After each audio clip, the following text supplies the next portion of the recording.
Number 269 in the Masters of Cinema series, and this was sent to me by my good friend Jeff, who made sure I managed to get a hold of this on release day. And The Most Dangerous Game was an absolute fantastic joy to watch. Came out in 1932, a really interesting backstory as well. Was filmed kind of back to back with King Kong because they had these sets available and it was taking a bit of time to get the special effects to work, so they just, used both the sets at the same time to create this, and it's just a fantastically entertaining and terrific movie. And it's 63 minutes, just zips by wonderfully well. Terrific. So we have our main character, Robert Rainsford, who's on a ship at the start. He's a hunter, having some on-the-nose conversation with his shipmates. As a matter of fact, we admired each other. Perhaps. But would you change places with the tiger? Well, not now. When all of a sudden they kind of run aground, the ship sinks, and he turns out to be the only survivor. Struggling and making it to an island, he encounters Count Zarlov, a man, a Russian kind of oligarch character who is a fan of hunting. Well, then you're a hunter yourself. We are kindred spirits. It is my one passion.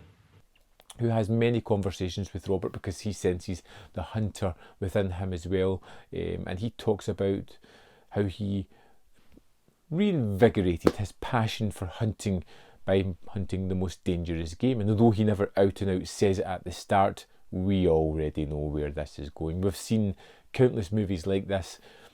And we are introduced to Fay Wray's character as well as a woman who is the spoils of war, so to speak. She's stuck on this island from a previous crash. Her brother is there, but probably not for long. And Zarlov is most definitely the moustache twirling villain of the piece from the start. A terrific performance from Zarlov. Is just a great kind of maniacal character, and these three characters are pretty much the crux of the story.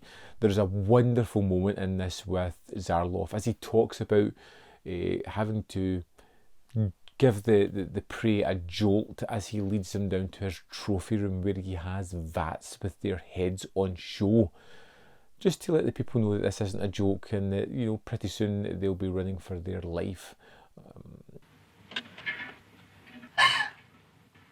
Of course, we kind of pits our hero against him, Rainsford versus Zarlov. Both expert hunters, one a little bit more knowledgeable of the land than the other, but nonetheless it puts an interesting battle which we know is coming in the final third of the movie, and is exhilarating to watch these characters battle each other.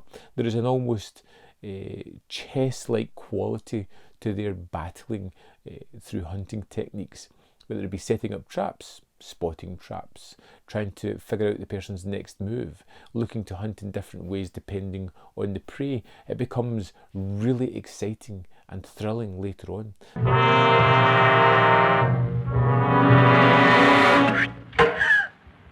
This is one of those movies where the camera had a lot more movement than I was expecting. It jolts about the sets, it moves through the forests, it creates a wonderful atmosphere of its own. The Most Dangerous Game was a stunning looking movie.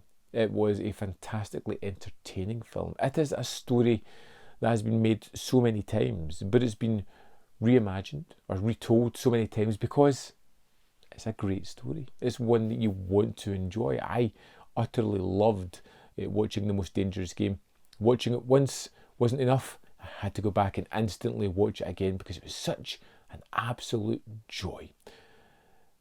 Partially down to those amazing sets that they had in the use of King Kong, and it just shows you that they could shoehorn this movie in while creating another masterpiece as well. Do yourself a favour, pick up The Most Dangerous Game. You get some amazing performances, you get some wonderful action, and you get some terrific extras on this disc. In fact, let's jump into the disc and have a look at those. So here we are in the disc for The Most Dangerous Game, also known as The Hounds of Zarov. We've got the main movie, we've got the film with English subtitles for the deaf and hard of hearing. You have the film with the commentary by Kim Newman and Stephen Jones, which is as excellent as always with these two gentlemen. Then we have the film with unrestored audio. Going on to the extras, we have Kim Newman on The Most Dangerous Game, which at 18 minutes 58 seconds is him talking about the short story, about the production of King Kong and the Most Dangerous Game at the same time, and the kind of differences between the short story and the movie itself. Then we have Stephen Thrower on The Most Dangerous Game at 19 minutes 50 seconds. Now there is kind of overlap with Newman and Thrower's extras, as in they both tackle similar subjects but with different opinions or different slants. Thrower goes into sort of the sex and desire aspect and the casting, but kind of cross purposes a lot of his information with Newman's as well. Then we have Marion C. Cooper Reminisces, which is 8 minutes 1 second. It's an audio interview back from 1971 and is overlaid with images, which is fairly interesting. Then we have 3 radio adaptations of The Most Dangerous Game. We've got Suspense from 1943, Suspense from 1945, and Escape from 1947.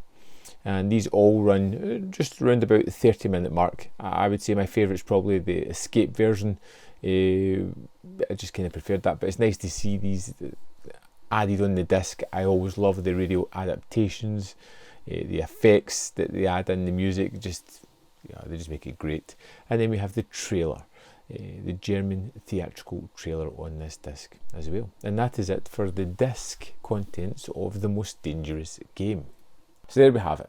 The Most Dangerous Game was highly enjoyable. I really did like this one a lot. I will go back to it and watch it again. I suggest picking it up. It's pretty terrific. You've got the extras with the great commentary and the radio plays and some of the talking head interviews. So much fun. Highly recommended. I would love to know your thoughts on The Dangerous Game if you've seen it, and what is the best version of this story? Or maybe not the best. What is your favourite version of Men Hunting Men story? I would love to know in the comment box below your thoughts on that. As always, there's more content up here. You can see more of my stuff if you're interested. Don't forget to hit the like button because it helps the channel. Subscribe as well if you haven't already done so. And if you go to the description box, you'll find links to Patreon, membership program, manvfilm.com, all ways in which you can support my channel. Thanks for watching, and I will see you next time on Man v Film.